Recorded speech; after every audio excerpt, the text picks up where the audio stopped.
역사는 흔히 승리자의 기록이라고 말합니다. 하지만 여기 승리와 패배, 영웅과 악마의 경계에서 천년이 넘도록 평가가 뒤집혀온 문제적 인물이 있습니다. 왕의 시신을 토막내어 개천해버린 잔혹한 살인마, 동시에 중국 역사상 가장 위대한 황제를 무릎 꿇린 불세출의 전쟁 영웅, 연개소문.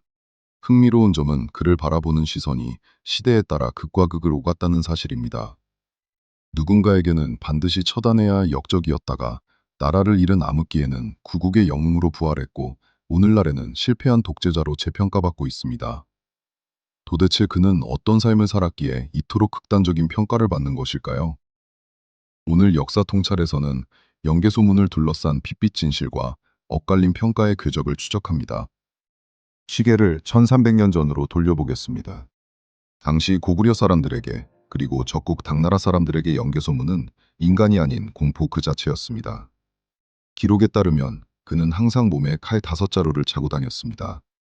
그가 눈을 부라리면 감히 고개를 들 수 있는 자가 없었고 말을 탈 때면 고관대작들이 땅바닥에 엎드려 인간 발판이 되어야 했습니다.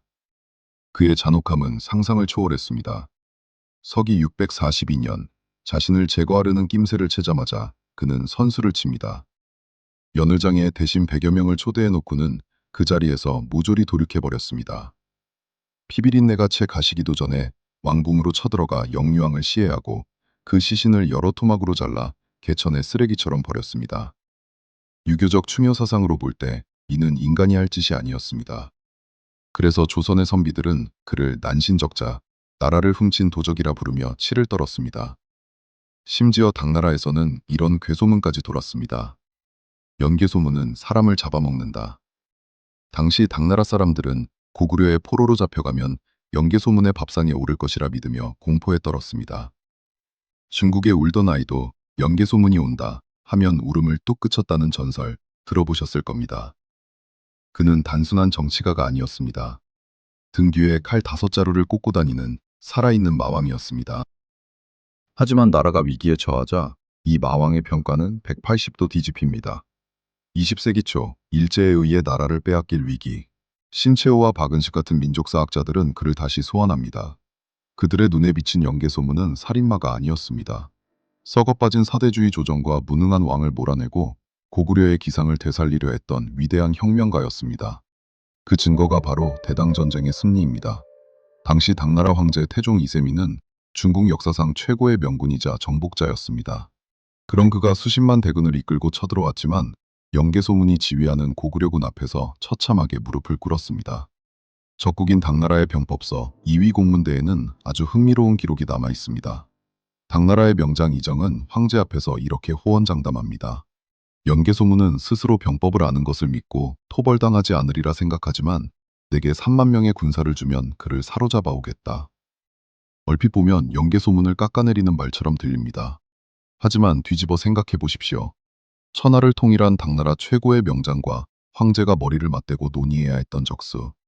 연개소문이 병법을 아는 자라는 사실만큼은 적들도 부정하지 못하고 전제로 깔고 있었던 것입니다. 그는 당나라가 인정할 수밖에 없었던 병법에 능통한 괴물이었습니다. 반제 신채호 선생은 외칩니다.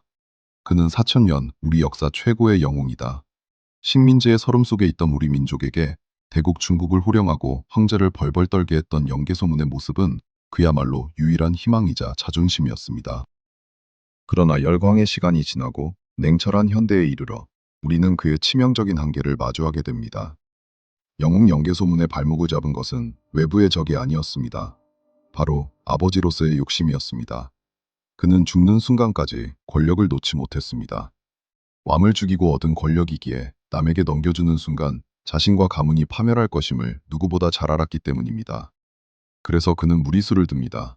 국가의 시스템이 아니라 자신의 핏줄인 아들들에게 권력을 세습한 것입니다.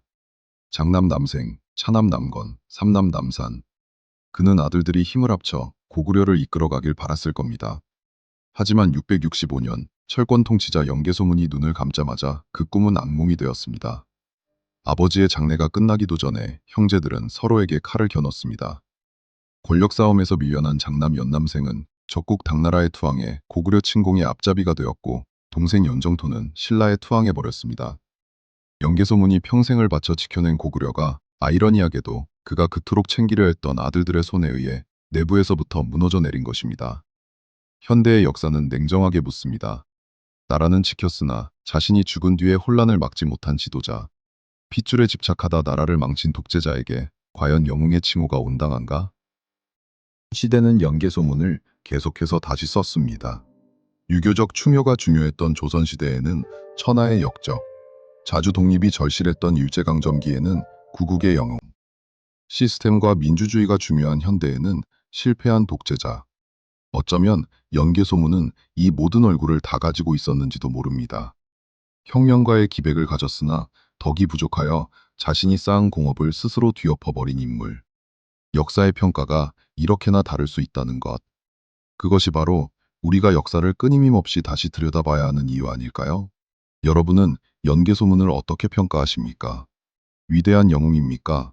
아니면 나라를 망친 독재자입니까? 여러분의 다양한 생각을 댓글로 남겨주세요. 토론을 통해 역사는 더 풍성해집니다.